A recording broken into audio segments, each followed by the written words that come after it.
Bocil bikin panik. Jari bocah laki-laki berusia 8 tahun ini terjepit di lubang kunci pagar rumahnya di Tanjung Balai, Sumatera Utara. Jarinya sulit dikeluarkan lagi karena sudah membengkak. Upaya meloloskan dengan memberikan minyak tak berhasil. Orang tua korban akhirnya menghubungi petugas damkar dan penyelamatan kota Tanjung Balai. Anak ini sambil bermain handphone, kemudian tangannya satu masuk ke tempat kunci pintu besi. Nah, tanpa disadarinya, jarinya termasuk dan kemudian tidak bisa terlepas. Sehingga orang tuanya sudah berusaha untuk mencabut jari dari kunci engsel pintunya tadi. Ternyata jari semakin membengkak dan tidak bisa dilepas. Kejadian ini diawali saat bocah bermain HP. Saking asiknya, si bocah tanpa sadar memasukkan jarinya ke lubang gembok pintu pagar. Korban selamat dan tiada terluka.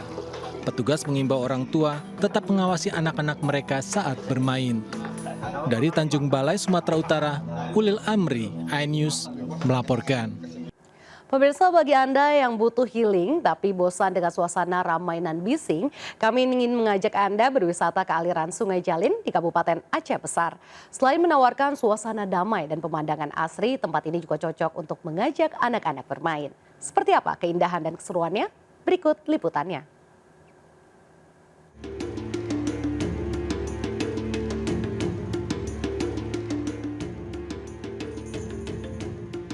Hamparan hijaunya pepohonan dipadu dengan aliran sungai di Desa Jalin, Kecamatan Janto, Kabupaten Aceh Besar, Aceh, membuat siapa saja yang berkunjung ke sini pasti merasa damai dan tentram.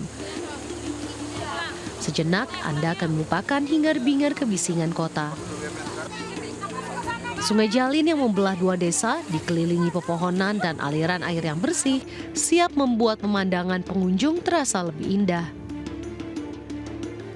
Panorama sungai dengan aliran air bersuara deras juga mampu membuat pengunjung takjub dan nyaman kala berada di sini. Meski lokasi ini belum dikelola dengan baik, namun para pengunjung mengaku tempat ini cocok untuk camping bersama kerabat dan juga keluarga di akhir pekan, sembari bermain arung jeram dan olahraga air lainnya.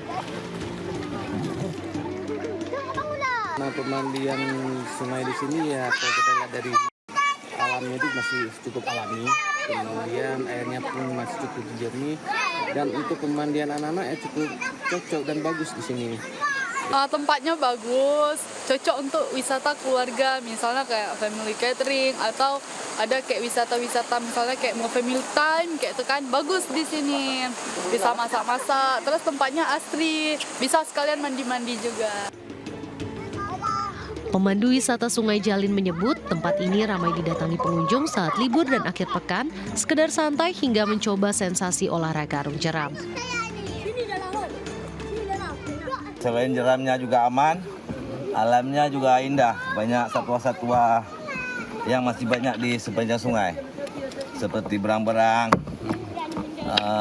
burung, dan sebagainya. Jarak tempuh yang 1 jam 15 menit, semuanya aman untuk keluarga. Untuk sampai ke lokasi wisata Sungai Jalin, pengunjung harus menempuh perjalanan selama 60 menit dari pusat ibu kota Banda Aceh. Untuk masuk ke lokasi, pengunjung tidak dipungut biaya alias gratis. Dari Aceh Besar, Aceh, Syukri Syarifuddin melaporkan. Pemirsa, bendungan di Pleret, Semarang menjadi wahana gratis merasakan sensasi seluncuran panjang. Tak hanya yang ikut berseluncur, namun para penontonnya pun ikut merasakan kebahagiaan tanpa keluar biaya sepeser pun.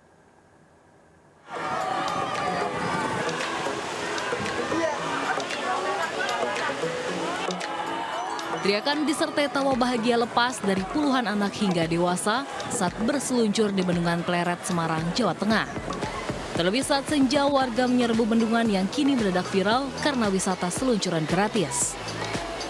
Bendungan yang dibangun tahun 1800 ini sebenarnya merupakan bendungan penahan air sungai Kaligarang. Namun karena dasar bendungan licin ditumbuhi lumut, menciptakan sensasi tersendiri untuk berseluncur. Tidak hanya berseluncur, banyak juga warga yang hanya sekedar menikmati suasana. Mana tadi kesan-kesannya gitu? Kesannya mengingatkan masa kecil sangat seru. Banyak orang-orang, teman-temannya juga banyak. Dapat liburan gratis ini? Iya, gratis sama bayar. Ya saya kan tinggal di Semarang juga, tapi kan sebelumnya nggak sampai seviral ini. Terus lihat di sosial media rame, terus main ke sini. Akhirnya waktu senggang. Sayangnya meski menyenangkan, berseluncur di Bendungan Pleret juga beresiko tinggi karena saat tergelincir tak jarang warga terluka. Dari Semarang, Jawa Tengah, Wisnuwardana, iNews melaporkan. Anda pecinta dunia bawah laut? Jika iya, Anda tak perlu jauh-jauh pergi ke pantai. Anda bisa menjelajah akuarium terbesar di Tangerang Selatan, Banten. Selain menyuguhkan 25.000 biota koleksi laut, pengunjung juga bisa merasakan sensasi naik perahu di atas oceanarium, serta menikmati hutan dan juga sungai buatan layaknya di Amazon. Seperti apa? Berikut liputannya. Makan ikan-ikan di akuarium Archerfish sore hari ini.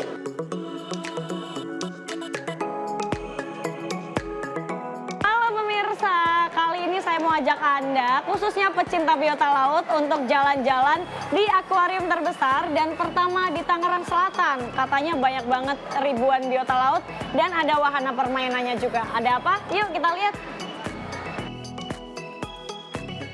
Memasuki area oceanarium, nuansa penjelajahan bawah laut pun begitu terasa. Menariknya, Anda akan disuguhkan dengan 25.000 biota laut dengan lebih dari 140 spesies. Mulai dari jellyfish, seahorse, beragam ikan-ikan cantik hingga archerfish. Uniknya, archerfish atau ikan pemanah ini mampu menembakkan air ke arah atas untuk mendapatkan makanannya. Mbak, kalau boleh tahu ini tuh tadi ikan apa sih namanya?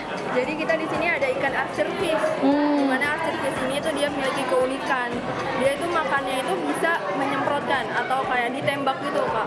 Jadi dari namanya archerfish, ikan pemanah, jadi dia memanah makanannya gitu. Jadi yang di sini aku kasih, kita kasihnya udang rebon. Tapi di alam dia bisa makan belalang ataupun biota-biota yang lebih besar gitu dari tubuhnya. Ini yang di dalam emang cuma archerfish aja atau ada hewan lainnya atau di sini? Nah, jadi di sini selain ada archerfish ada ikan sembilang. Nah, ikan sembilang tuh yang seperti lele itu. Selain bisa mencoba sejumlah wahana seperti shark pad dan playground, menariknya lagi ada sekitar 54 display akuarium yang terdiri dari 44 akuarium air tawar dan air laut, serta 10 terarium yang bisa Anda jelajahi. Tadi habis lihat apa aja? Ada belut, Ada belut. Ada apa lagi? ada kepiting. Kepiting. Oh tadi udah lihat ini belum? Yang bawahnya transparan itu? Iya udah. Ih, takut nggak? Takut. Takut. Kenapa takut tuh? Deg-degan ya? Soalnya pas yang ada di layarnya itu kayak hiunya nabrak. Keunikan dari tempat wisata ini, Anda akan disuguhkan dengan ekosistem buatan yang berada di area rainforest, di mana pengunjung juga akan merasakan sensasi berada di ekosistem sungai hingga hutan hujan buatan. Tanya itu, salah satu atraksi yang paling menarik adalah kolam sentuh, di mana pengunjung dapat menyentuh dan berinteraksi langsung dengan beberapa spesies laut seperti bintang laut ini.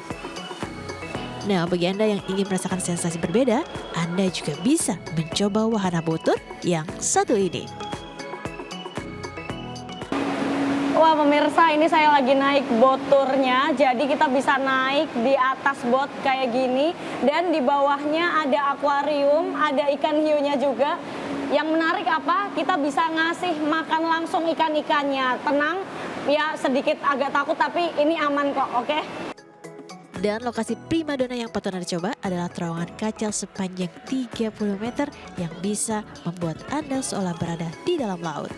Nah, untuk bisa merasakan sensasi menjelajah dunia bawah laut, Anda hanya perlu merogoh kocek Rp150.000 untuk hari biasa atau Rp175.000 untuk akhir pekan. Wah pemirsa, tempat ini bagus banget, sangat edukatif. Kita bisa lihat 25.000 biota laut dan wah ini cocok banget nih bagi Anda dan juga keluarga yang mau wisata atau liburan edukatif. Dari Tangerang Selatan, Gisel Rahma, Jami Jasin, iNews melaporkan. Pemirsa, Badan Meteorologi, Klimatologi, dan Geofisika BMKG Bandung menyebut suhu dingin khususnya di wilayah Bandung Raya rata-rata mencapai 16 derajat Celcius. Diprediksi suhu dingin akan terus terjadi hingga bulan Agustus 2024 mendatang.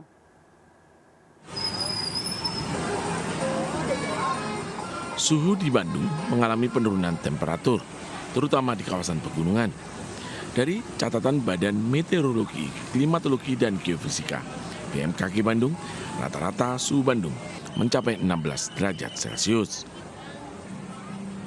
Penurunan suhu merupakan fenomena tersendiri yang diakibatkan energi panas gelombang pendek matahari yang tidak terpantulkan ke bumi karena tidak adanya pembentukan awan. Suhu dingin yang terjadi tidak hanya di wilayah Bandung Raya, melainkan seluruh Pulau Jawa bahkan hingga ke Sumatera bagian selatan, Bali, Nusa Tenggara Barat, dan Nusa Tenggara Timur. Dingin, jadi pelepasan energi di malam hari itu maksimal sehingga bumi mengalami pendinginan. Ini fenomena ini yang mengakibatkan beberapa hari ini dingin. Kemarin itu sampai 16,6 derajat Celcius itu di luar anomali ya, karena biasanya di bulan Juli itu 18,6. Menurut warga, suhu Bandung pada pagi hari hingga siang hari masih terasa dingin. Banyak warga menggunakan jaket agar terhindar dari suhu dingin. Beberapa hari terakhir sih bisa dibilang suhu dingin ya di Bandung ini, nggak tahu fenomena apa gitu. Karena emang jarang banget gitu, dinginnya emang benar-benar dingin. BMKG menghimbau kepada masyarakat untuk tetap waspada dan mengantisipasi dampak dari suhu dingin yang saat ini tengah terjadi. Dari Bandung, Jawa Barat, Ervan David melaporkan. Pemirsa, Ketua Majelis Ulama Indonesia Kiai Holil Nafis di kantor MUI Jakarta menanggapi 5 nadlin yang bertemu dengan Presiden Israel. Pertemuan antara 5 nadlin dengan Presiden Israel ini merupakan hal yang miris.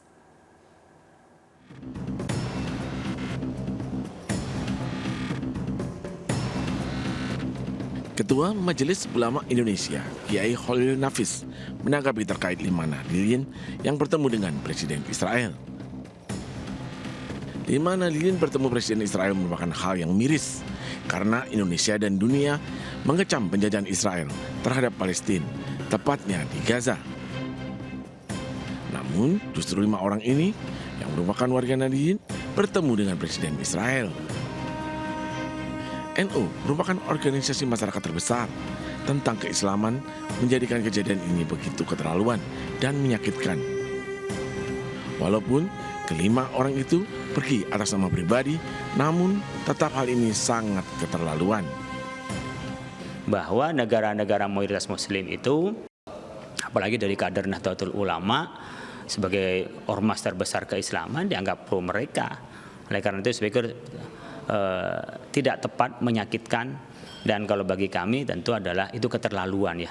Teman-teman itu berkunjung ke sana itu keterlaluan dengan foto, dan itu seakan-akan ada sebuah dialog kebenaran, menghindari demonstrasi. Mereka bukan hanya demonstrasi loh, kita dibom dan dibunuh tak bersalah, itu berapa ribu sekarang sudah terbunuh itu. Holil juga menyampaikan himbauan kepada masyarakat Indonesia untuk mewaspadai program-program yang diberikan oleh negara yang berpropaganda. Karena seringkali program ini dialihkan dengan pertukaran pelajar, dialog intelektual, dan juga seringkali yang dijadikan target adalah anak muda. Dari Jakarta, Jessica Winoto, Aris Setiawan melaporkan. Terima kasih masih bersama kami. Pemirsa, diduga mengalami remblong, sebuah truk pengangkut plat besi menabrak mobil minibus dan sepeda motor di Jalan Mitra Sunter Boulevard Tanjung Priuk, Jakarta Utara.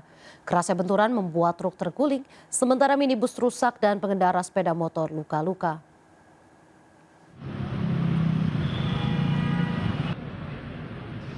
Truk pengangkut plat besi terguling saat menabrak pembatas jalan sebuah minibus dan sepeda motor di Jalan Mitra Sunter Boulevard, Tanjung Priuk, Jakarta Utara.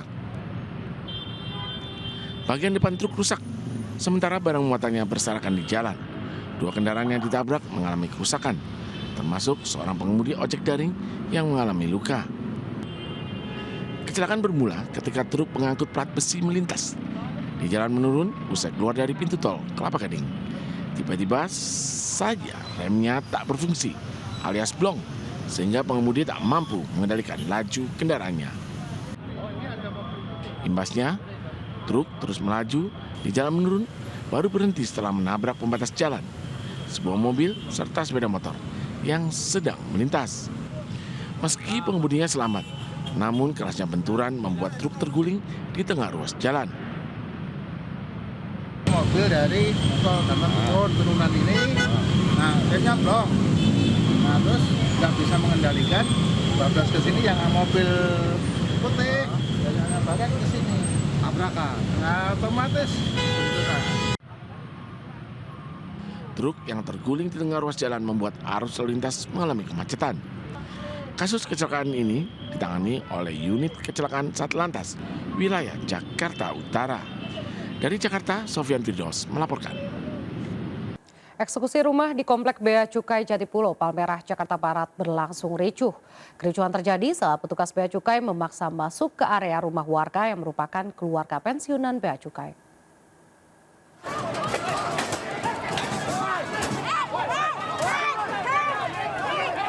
Kericuhan antara warga penghuni rumah dan petugas Bea Cukai ini terjadi usai petugas Bea Cukai memaksa masuk ke dalam rumah warga dengan cara mendobrak paksa pagar perumahan.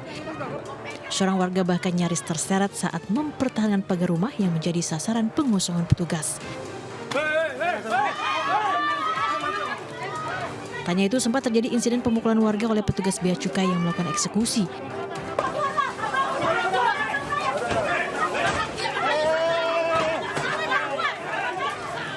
Pengosongan rumah kali ini merupakan fase kedua eksekusi rumah warga pensiunan di Komplek Bea Cukai, Palmerah, Jakarta Barat. Pada fase kedua kali ini sebanyak 4 rumah warga dikosongkan paksa. Selain mengklaim telah memiliki sertifikat, Bea Cukai juga memang berencana menggusur sebanyak 19 rumah untuk dijadikan rusun bagi pegawai Bea Cukai oleh Kementerian Keuangan dan PUPR. Setelah melayangkan 3 kali surat peringatan, Bea Cukai mengosongkan paksa rumah warga. Area ini akan dibangun rusun kerjasama antara Kementerian Keuangan dengan Kemen PUPR, gitu ya. Dan rusun itu nanti akan menjadi hunian kepada pejabat dan pegawai yang aktif. Upaya warga mempertahankan rumah mereka bukan tanpa sebab, lantaran warga telah menghuni rumah ini sejak 45 tahun silam, di mana saat itu Bea Cukai maupun warga tidak memiliki surat maupun legalitas yang sah. 2022 ya, itu tidak ada sertifikat. Di Oktober 2023 menurut Bea Cukai dia sudah mendapat sertifikat. Dan kita baru tahu di Februari 2024 pada waktu mereka datang ke sini. Namun pada tahun 2024 warga kembali diusir setelah Bea Cukai mengklaim memiliki legalitas berupa sertifikat. Dasar ini menjadi pegangan Bea Cukai untuk mengusir paksa warga yang menghuni di Komplek Bea Cukai. Di Jakarta, Melgani Ainus melaporkan. Proses penyelesaian sengketa lahan golf oleh Pengadilan Negeri Cibinong di Kecamatan Gunung Putri, Kabupaten Bogor berakhir ricuh. 1 orang diduga provokator diamankan pihak polisian setempat.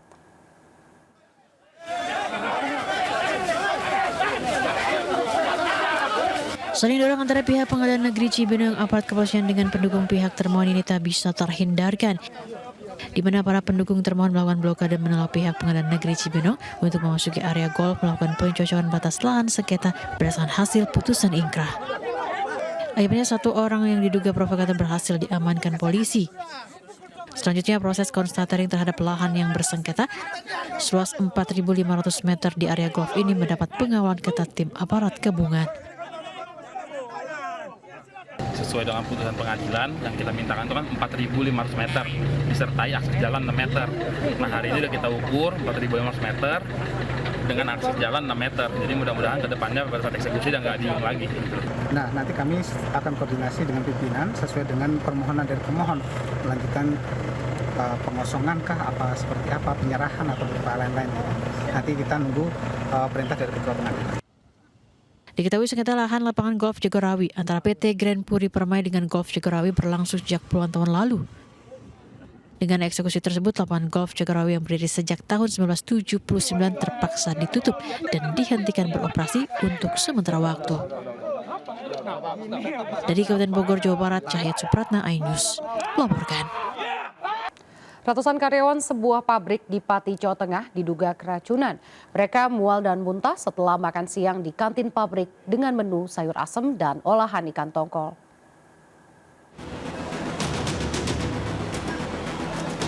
Karyawan sebuah pabrik garmen dan sepatu di Kecamatan Margorejo, Pati mual dan muntah-muntah. Mereka diduga keracunan makanan setelah menyantap makan siang di kantin pabrik. 200 orang karyawan dilarikan ke beberapa rumah sakit di Kabupaten Pati dan Kudus. Gejalanya serupa, mual, pusing hingga muntah-muntah. Beberapa mengalami gejala ringan dan lainnya telah mendapatkan perawatan medis.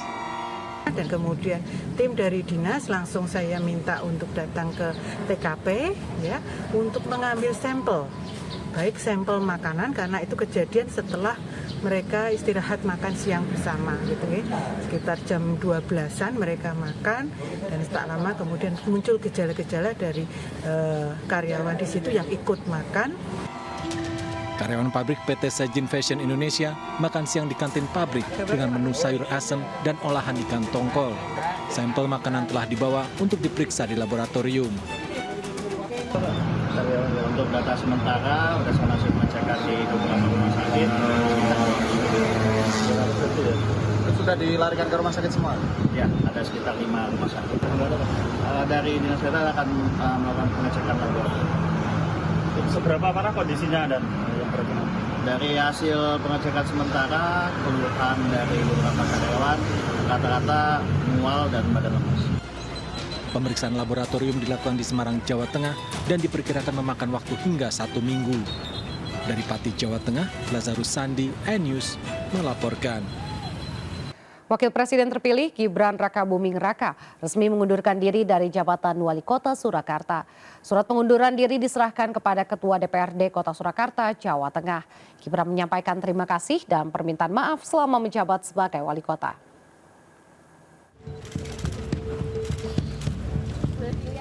Gibran Rakabuming Raka resmi mengundurkan diri. Wakil Presiden terpilih tersebut mengundurkan diri dari jabatan Wali Kota Surakarta, Jawa Tengah. Gibran menyerahkan berkas pengunduran diri di antar wakilnya, Teguh Prakosa, ke gedung DPRD Kota Surakarta. Surat pengunduran diri diserahkan langsung kepada Ketua DPRD Surakarta, Budi Prasetyo. Selanjutnya, DPRD Kota Surakarta akan meneruskan surat pengunduran diri Gibran ke Kementerian Dalam Negeri melalui Gubernur Jawa Tengah usai menggelar sidang paripurna. Ya, selain untuk persiapan pelantikan yang masih di tanggal 20 Oktober nanti, tentunya banyak hal yang harus kami persiapkan dari sekarang. Dan saya mohon doa dari teman-teman media semua, semoga semuanya dilancarkan. Saya mohon izin pamit, mohon maaf jika ada yang salah dari saya selama ini. Gibran juga menyerahkan kembali mobil dinasnya dan pulang menggunakan mobil pribadi. Sebelum menyerahkan surat pengunduran diri, Gibran melakukan mutasi besar-besaran di lingkungan ASN Kota Surakarta. 129 aparatur sipil negara dari berbagai organisasi perangkat daerah di Kota Surakarta diambil sumpah janjinya hari Senin 15 Juli. Pelantikan dan pengambilan sumpah pejabat dilaksanakan di ruang Balai Tawang Arum, Kompleks Balai Kota Solo, Jawa Tengah. Salah satu pejabat yang dilantik adalah ex-ajudan Jokowi periode pertama menjabat Wali Kota Solo, yakni Herwin Trinugroho Adi. Herwin dilantik sebagai Camat Laweyan setelah sebelumnya menjabat sebagai Kepala Bagian Protokol, Komunikasi dan Administrasi Pimpinan di Setda Solo. Dari Solo, Jawa Tengah, Septiantoro melaporkan. Pemirsa, Presiden Jokowi melakukan kunjungan kerja ke Abu Dhabi untuk bertemu Presiden MBZ Selasa siang. Kunjungan Jokowi ke Uni Emirat Arab membahas hubungan diplomatik kedua negara, terutama bidang ekonomi dan investasi. Dalam pertemuan dengan Presiden MBZ, nanti saya antara lain akan membahas mengenai berbagai upaya peningkatan kerjasama ekonomi dan investasi yang strategis. Tentunya kerjasama ini akan dilanjutkan implementasinya oleh pemerintah baru nantinya. Begitu selesai pertemuan dengan Presiden MBZ tanggal 17 Juli besok, saya akan langsung kembali ke tanah air. Pemirsa, manuver Golkar menyandingkan menantu Presiden Jokowi, Bobi Nasution, dengan Bupati Asahan Surya dalam Pilkada Sumatera Utara mendapat dukungan. Partai Gerindra memberikan lampu hijau untuk pasangan Bobi Surya. Namun Bobi Nasution masih harus menunggu keputusan dari parpol pendukung lainnya.